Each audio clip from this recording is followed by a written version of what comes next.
చాలా తిప్పులు పడి ఫైనల్ గా అయితే సాధించాం. Hi comrades, welcome back to day 9 of my rebuild series. ఇవాళ కూడా ఎర్లీ మార్నింగ్ లేచి ఫ్రెష్ అయ్యేసి ప్రీ వర్కౌట్ మిల్ అయితే బనానా అండ్ పీనట్ బటర్ అయితే తీసుకున్నాను. ఇలా డైరెక్ట్ గా ప్రీ వర్కౌట్ మిల్ తీసుకోవడానికి రీజన్ ఏంటంటే ఇవాళ అయితే మనం జిమ్ కి వెళ్ళడం లేదు. రీజన్ ఏంటంటే మనం వర్కౌట్స్ చేయడం రీసెంట్ గానే రీస్టార్ట్ చేసాం కాబట్టి సో బాడీని అయితే నేను ఓవర్ స్ట్రెస్ చేయాలని అయితే అనుకోవట్లేదు. సో అందుకే 5 days gym workouts and 1 day home workouts or running అయితే వెళ్ళాలని ఉంది. అండ్ 1 day ఎలానో మనకి రికవరీకి ఉంటుంది. ఇంకా అలా ఫేస్ డిప్ బౌల్ తీసుకొని అయితే టెర్రస్ మీదకి అయితే వచ్చేసాను. వాటర్ తెచ్చుకోవలేదనేసి ఇక్కడ మనకి ఎలానో ట్యాంక్ ఉందనేసి వాటర్ అయితే తీసుకొని ఫేస్ ని అయితే డిప్ చేసుకున్నాను. ఇక అలా ఇప్పుడు ఫేస్ అయితే ఫ్రెష్ గానే ఉంది. కానీ మైండ్ ఇవాళ వర్కౌట్స్ చేయాలా వద్దా అని అనుకుంటేనైతే వార్మప్ కంప్లీట్ చేసుకుని వర్కౌట్స్ చేయడం అయితే స్టార్ట్ చేశాను. అలా ఇవాళ మన హోమ్ వర్కౌట్స్ లో jumping jacks and high knees and side jacks and jumping squats తో అయితే 15 reps తో 3 sets అయితే కంప్లీట్ చేసుకున్నాము. ఇలా ఈ వర్కౌట్స్ కంప్లీట్ చేసుకునే లోపు నేనైనా రిగ్రెట్ ఏంటంటే ఎందుకబ్బా జిమ్ కి వెళ్ళలేదని అయితే అనుకున్నాను. నెక్స్ట్ అలా రూమ్ కి వచ్చాక ఎగ్స్ అండ్ బీన్స్ అయితే బాయిల్ చేసుకున్నాను. నెక్స్ట్ అలా ఇవాళ మన బ్రేక్ఫాస్ట్ లో ఓట్ మీల్ అండ్ 4 eggs అయితే కంప్లీట్ చేసుకున్నాను. నెక్స్ట్ అలా బ్రేక్ఫాస్ట్ అయిన వెంటనే చనాని ఈవినింగ్ స్నాక్స్ కోసం అయితే వాటర్ అయితే సోక్ చేసుకున్నాను. ఇలా ఇవన్నీ చేసేలోపు ఆఫీస్ టైం కూడా అయితే అయింది. సో ఇంకా వర్క్ చేసుకుంటూ మధ్యలో తెలియని ఫ్రూట్ తినుకుంటూ అయితే ఆఫ్టర్నూన్ అయితే అయింది. ఇక ఇవాళ మన లంచ్ లో అయితే ఎగ్ రైస్ అయితే ప్రిపేర్ చేసుకున్నాను. ఇవాళ మనం ఎలానో బయటకు వెళ్ళలేదనేసి చికెన్ అయితే తెచ్చుకోలేదు.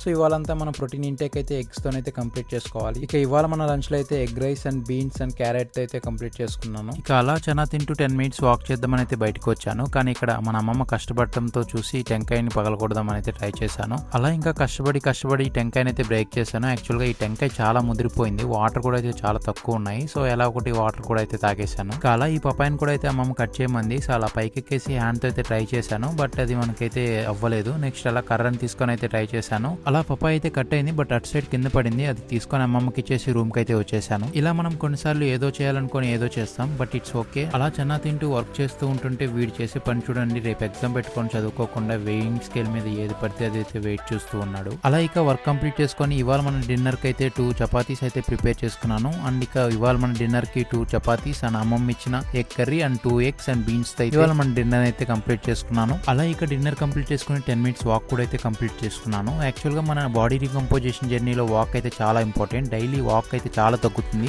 సో మనం అది కూడా అయితే ఇంప్రూవ్ చేసుకోవాలి. అలా రూమ్ కి వచ్చాక టుమారోకి అయితే ఓట్ మిల్ ప్రిపేర్ చేసుకోవాలి కాబట్టి so 100 ml of milk and 50 grams of votes and 10 grams of other seeds ని యూస్ చేసుకొని ఓట్ మిల్ ప్రిపేర్ చేసుకొని ఫ్రిడ్జ్ లో అయితే పెట్టేశాను. ఇక అంతే మరి ఇవాళ వీడియోలో మరికొన్ని ఇంప్రూవ్మెంట్స్ తో నెక్స్ట్ వీడియో అయితే కలుసుకుందాం. Thanks for watching.